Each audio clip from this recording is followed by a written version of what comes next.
Hi everyone, and welcome to our latest AdVINEture.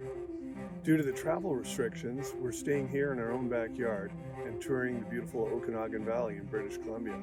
We've got 6 new winemaker interviews, lots of meals at some wineries lined up, and we're even going to bike the Kettle Valley Rail Trail. So come and join us on our latest AdVINEture.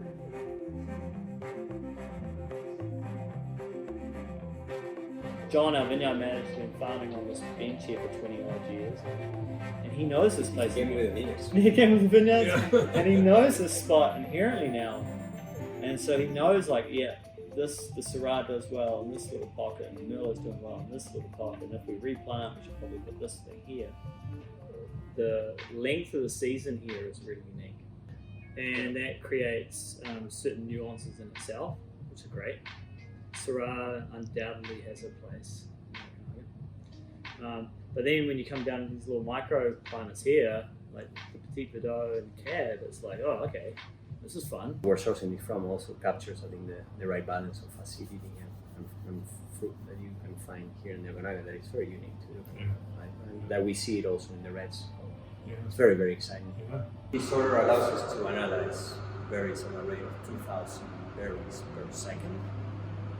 So for every lot that we bring in, we can preset the machine to define what the ideal grape looks like in terms of skin color and size.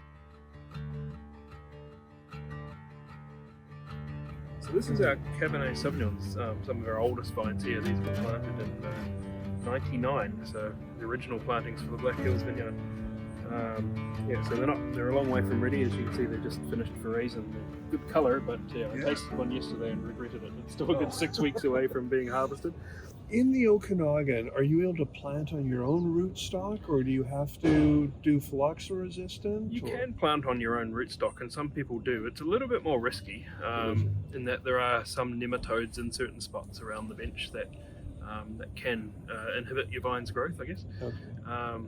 I guess planting on rootstock gives you more control over when the vine ripens, how vigorous it is. So it does have other advantages other than just phylloxera resistance, but we don't have too many phylloxera problems here with the sandy soils. It doesn't tend to like our soils, I guess you could say.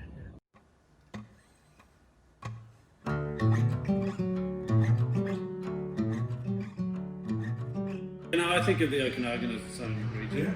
I just think I'm definitely using traditional techniques, more techniques that they probably, I don't know if they really use them in Burgundy or not, but I think of the barriques that we use and things like that, and pretty traditional kind of methods that we do use. I usually do 16 months in oak and then 2 months in tank, and I found that really tightens the wines back up and gives them more strength. I think we get a lot of consistency in the Chardonnays year to year because the Chardonnay's an early ripener, and it does ripen pretty consistently. You probably get a bit more vintage variation with Merlot because we are, if you look at the climatic envelope of what a variety will grow in, we're more on the edge. So yeah, you're talking about where they totally strip it here and then they just have it up? Yeah. Is that what you mean? Whereas we tend to, we take a lot off the morning side, but you see the afternoon side is more strip. Because the heat here gets very intense. So we tend not to do that.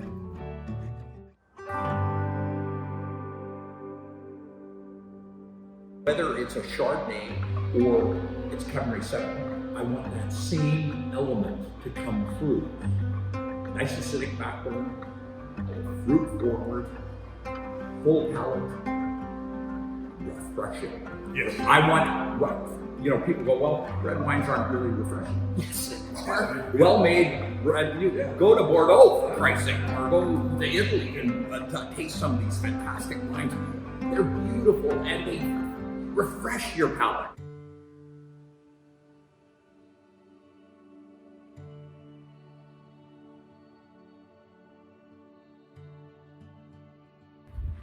As far as vines go, there's some of the older stuff that you'll see for this type of like Cab Sauv and things like that. You won't find much older.